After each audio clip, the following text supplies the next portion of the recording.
बताया गया। जो हमारे गायकार साथी हैं, जो वो टाइगर जी हैं, जो वो कंचन हैं, अपने गीत के माध्यम से महापुरुषों के जीवन के बारे में आपको जागरूक करने का काम किया गया। सम्मानित साथियों, आज लखनऊ के अंदर महारैली थी। मान्यवर साहब की पुण्यतिथि को लेकर के लाखों की संख्या में कार्यकर्ता आज लखनऊ की धरती पे इकट्ठा हुए और हमारी आइकॉन परम आदरणीय बहन कुमारी मायावती जी ने सबको आगामी आदेश भी दिए और श्रद्धा सुमन अर्पित भी किए। आज हम लोग इस देश और प्रदेश में सीएम बनाने की, पीएम बनाने की बात कर रहे हैं। आज हम लोग राजपाट की बात कर रहे हैं। ये सारी हमारे महापुरुषों की देन है। मान्यवर साहब कहते थे, मैं अकेला ही चला था जाने की मंजिल, लोग जुड़ते गए, कारवां बढ़ता गया। मान्यवर साहब अगर नहीं होते तो इस देश के अंदर, इस प्रदेश के अंदर आज हालात बहुत ज्यादा खराब होते। आज हम लोग गर्व से बाबा साहब डॉक्टर अम्बेडकर के बारे में, संत रविदास, संत कबीर के बारे में, संतों महापुरुषों की विचारधारा के बारे में हम लोग गर्व से बात करते हैं। आज अगर हमें सभी महापुरुषों के बारे में ज्ञान अगर किसी ने दिया है तो वो मान्यवर साहब काशीराम जी ने दिया है।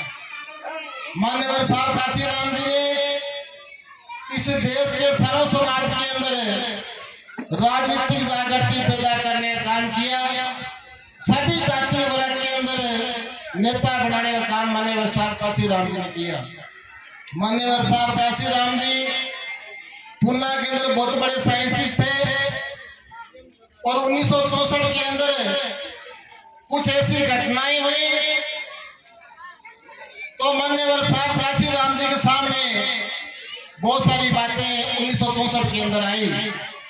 तो मान्यवर साहब काशीराम जी को एहसास हुआ कि देश को आजाद हुए सालों हो गए, आज भी मेरे बाबा ने जो संविधान लिखा था वो संविधान आज भी काम नहीं करता है। आज भी जाति के आधार पे भेदभाव, छुआछूत होती है। आज भी इस देश के अंदर कत्ल और बलात्कारी घटनाएं होती है। आज भी इस देश के अंदर गुंडे और बदमाश लोग राजपाट कर रहे हैं। आज भी इस देश के अंदर गरीब की कोई सुनने वाला नहीं है।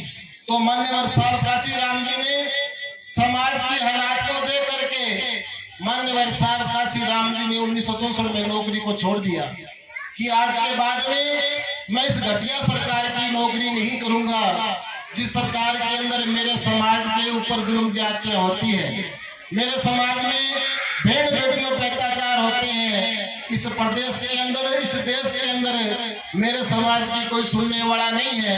ऐसी घटिया सरकार की मैं नौकरी नहीं करूंगा। और अपनी माँ को लेटर लिखा कि हे माँ, आज के बाद में तू मेरी माँ नहीं है, मैं तेरा बेटा नहीं। आज के बाद में मैं कभी शादी नहीं करवाऊंगा और आज जीवन कुंवारा रह करके मैं मेरे समाज में जागृति और चेतना पैदा करने का मैं काम करूंगा। और मान्यवर साहब काशीराम जी ने घर परिवार छोड़ करके शादी न करने का फैसला लेकर के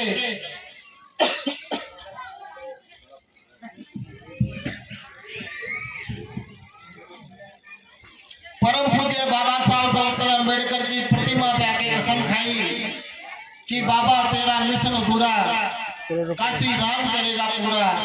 और ऐसी कसम खा के मान्यवर साहब काशीराम जी ने गांव-गांव, ढाणी-ढाणी में जाकर के समाज को तैयार करने का काम किया। परम पूज्य बाबा साहब डॉक्टर अम्बेडकर के जीवन के बारे में समाज को बताने का काम किया। संत रविदास, संत कबीर के संघर्ष के बारे में समाज को बताने का काम किया। सावित्रीबाई फुले, महात्मा ज्योतिबा फुले, बिरसा मुंडा, एकलव्य, भील, धन्ना, जाट, सगना, कसाई, नामदेव छिपा जिन्होंने समाज के लिए संघर्ष किया, ऐसे महापुरुषों के बारे में समाज को जगाने का काम किया। मान्यवर साहब काशी राम जी ने कोने कोने में जाकर के समाज में जागृति और चेतना पैदा करने का काम किया। और 14 अप्रैल सन 1984 को बहुजन समाज पार्टी हमें बना करके दी। मान्यवर साहब काशी राम जी ने कहा कि सारी जो ताकत है वो राजनीति के अंदर है। जब तक हमारे लोग सीएम और पीएम नहीं बनेंगे तब तक हम हमारे गरीबी और गुलामी खत्म नहीं कर सकते। और यही बात बाबा साहब डॉक्टर अम्बेडकर ने बोली और इसीलिए बाबा साहब डॉक्टर अम्बेडकर ने हमें वोट का अधिकार लेकर के दिया। मान्यवर साहब काशी राम जी ने कहा